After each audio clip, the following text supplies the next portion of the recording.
بسم اللہ الرحمن الرحیم۔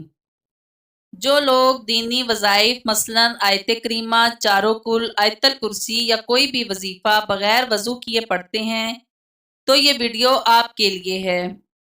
اس ویڈیو میں یہ تمام معلومات فراہم کی جائیں گی، لیکن پہلے یہ جان لیجئے کہ اگر آیت الکرسی کو وضو کے بعد اسے تلاوت کیا جائے تو اللہ تبارک و تعالیٰ پڑھنے والے کو 40 سال کی عبادت کا ثواب عطا فرماتا ہے، 40 درجے بلند کرتا ہے اور 40 حوریں عطا کرے گا۔ اگر آیت الکرسی پڑھ کر مرحومین کو ہدیہ کر دیا جائے تو اللہ تعالیٰ فرشتے کو حکم دیتا ہے کہ اس کے لیے قیامت تک تسبیح کریں۔ 60 انبیاء کا ثواب عطا کرتا ہے، اس کی قبر میں 40 شمع داخل کرتا ہے جس کا نور مشرق سے مغرب تک پھیل جاتا ہے اور اس نور سے اس کی قبر وسیع ہو جاتی ہے۔ ایک مرتبہ ایک شخص امیر المومنین حضرت علی رضی اللہ تعالیٰ عنہ کے پاس آیا اور بتایا کہ اس کے بدن و مثانہ سے پیلا پانی نکلتا ہے، اس کا کوئی علاج ہے؟ امیر المومنین نے فرمایا، بغیر کسی درہم و دینار کے اس کا علاج ہے کہ تم آیت الکرسی کو اپنے بدن پر لکھو، آیت الکرسی سے غسل کرو، آیت الکرسی کو پانی پر دم کر کے پیو اور آیت الکرسی کو اپنے بدن کے پاس رکھو، انشاءاللہ شفا ملے گی۔ حاجات کے لیے 41 مرتبہ آیت الکرسی پڑھو، ٹانگوں میں درد کے لیے آیت الکرسی پڑھ کر اپنے ٹانگوں پر مساج کریں، اس سے چلتے وقت درد نہیں ہوگا۔ آنکھوں کی نظر کم نہ ہونے کے لیے 70 مرتبہ آیت الکرسی پڑھیں۔ جس کو پیاس سے ہلاک ہونے کا خوف ہو وہ 66 مرتبہ آیت الکرسی پڑھے۔ دشمن سے امن و سلامتی کے لیے مٹی پر 41 مرتبہ آیت الکرسی پڑھیں اور مٹی دشمن کے سامنے ڈال دیں، اس کے شر سے سلامتی ہوگی۔ سلامتی سے پہنچنے کے لیے 7 مرتبہ آیت الکرسی پڑھیں۔ مرحوم کی قبر پر 7 مرتبہ آیت الکرسی پڑھیں، اللہ تعالیٰ قبر پر رحمت نازل کرے گا۔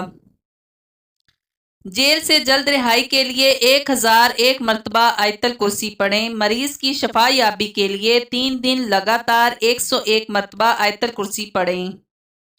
سر درد کے لیے 7 مرتبہ آیت الکرسی پڑھیں۔ لوگوں کے دلوں میں اچھی نیت سے محبت پیدا کرنے کے لیے 41 مرتبہ پانی پر آیت الکرسی پڑھ کر دم کریں اور پانی پلا دیں۔ لوگوں میں صلح کروانے کے لیے جامع مسجد کے راستے کی مٹی پر آیت الکرسی پڑھیں اور جن لوگوں کے درمیان صلح کروانی ہو پھینک دیں۔ کام میں آسانی کے لیے سورۃ علم نشرہ اور آیت الکرسی 10 مرتبہ پڑھیں۔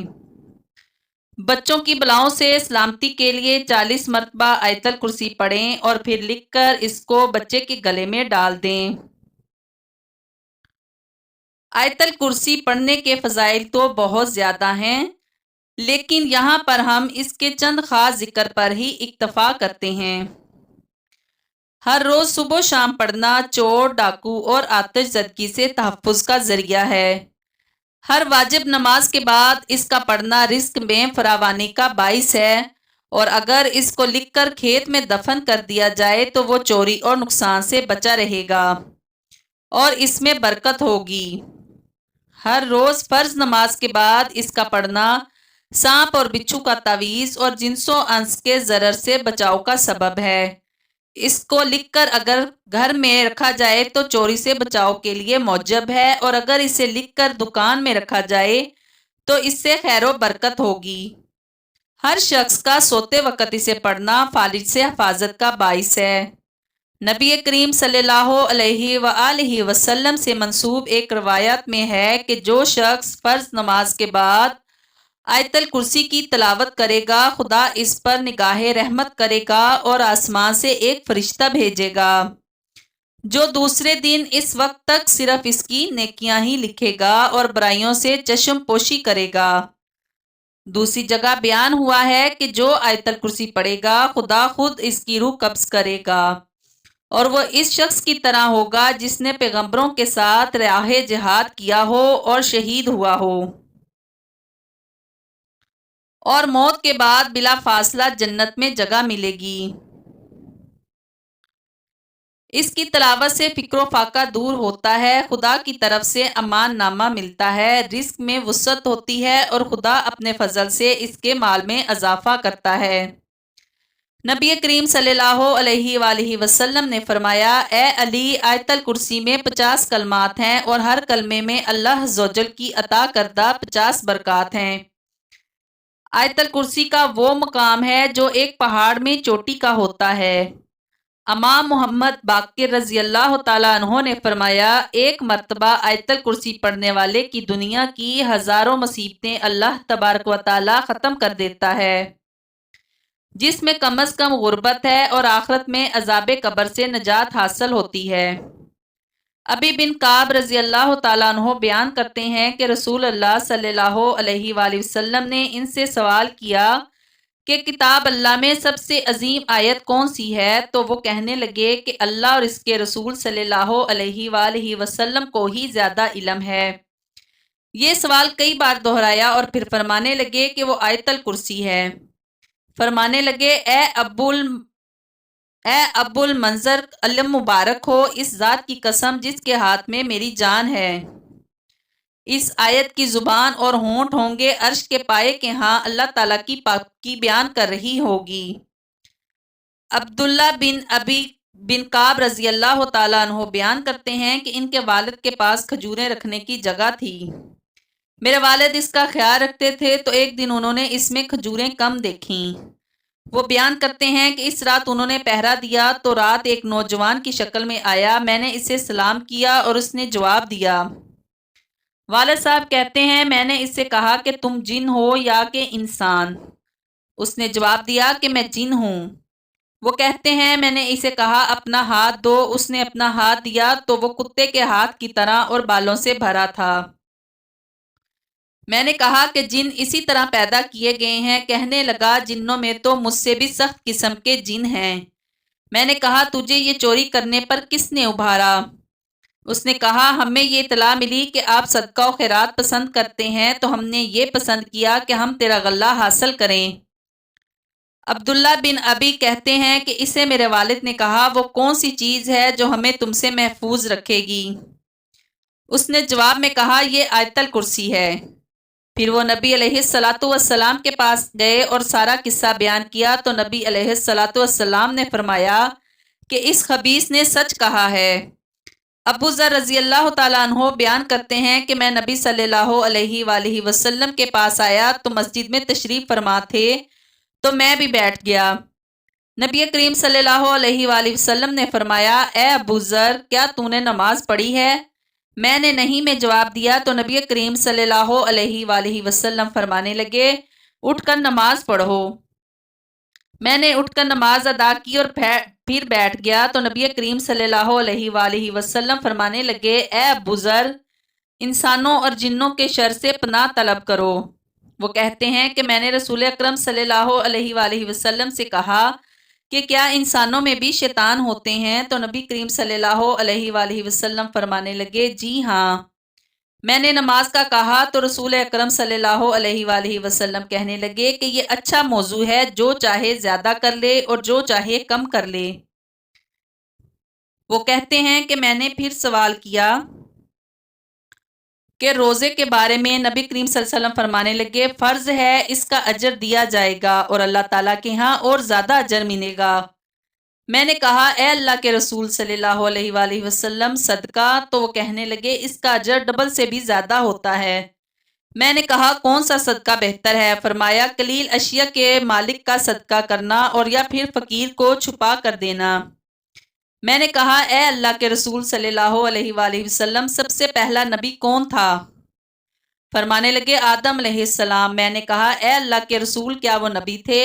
نبی صلی اللہ علیہ وآلہ وسلم نے فرمایا، وہ نبی مکلم تھے، اللہ تعالیٰ کے ساتھ بات چیت کی تھی۔ میں نے کہا، اے اللہ کے نبی صلی اللہ علیہ وآلہ وسلم، رسولوں کی تعداد کیا ہے؟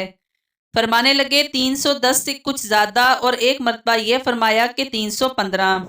میں نے کہا، اے اللہ تعالیٰ کے رسول صلی اللہ علیہ وآلہ وسلم، آپ پر جو نازل کیا گیا ہے اس میں سب سے عظیم کیا ہے؟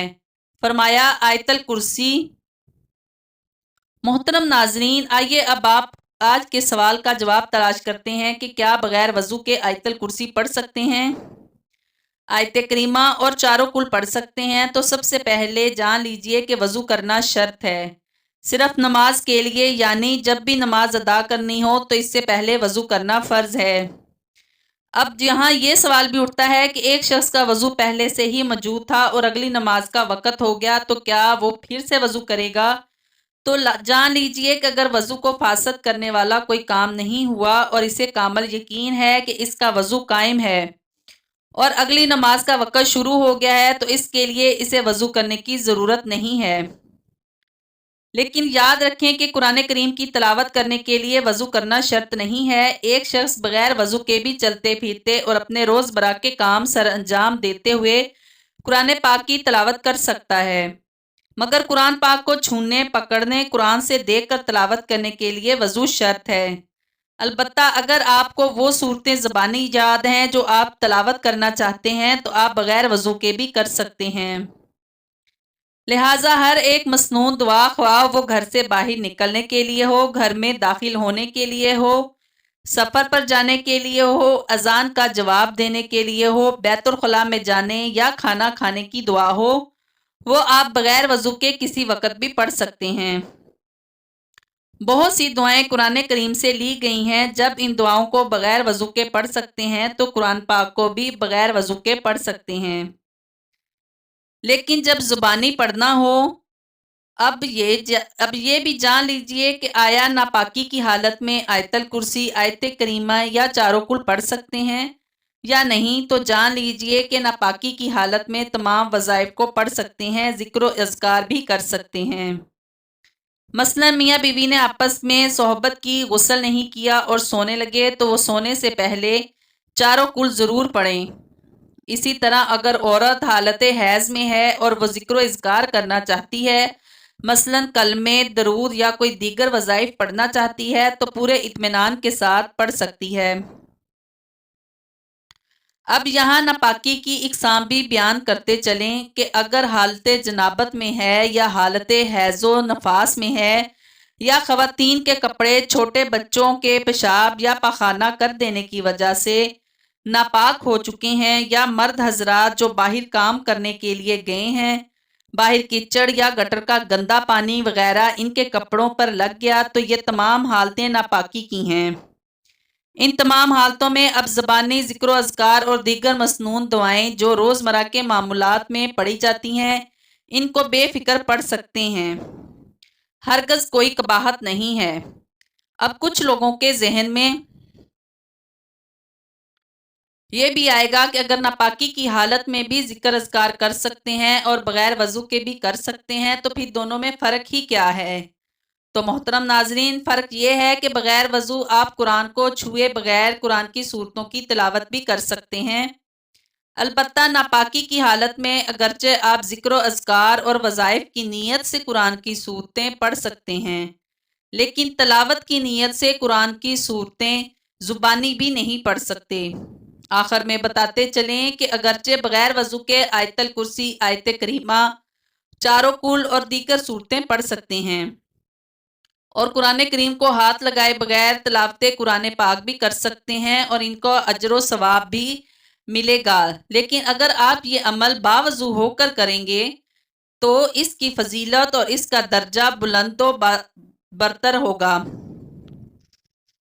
لہٰذا کوشش کیجئے کہ جب بھی قرآن کریم کی تلاوت کرنی ہو تو باوضو ہو کر ہی کیا کریں، کیونکہ باوضو رہنا بذات خود ایک عبادت ہے اور اس حالت میں جو بھی عبادت کی جائے اس کا اجر و ثواب بھی بڑھ جائے گا۔ اللہ پاک ہم سب کو عمل کرنے کی توفیق عطا فرمائے، آمین۔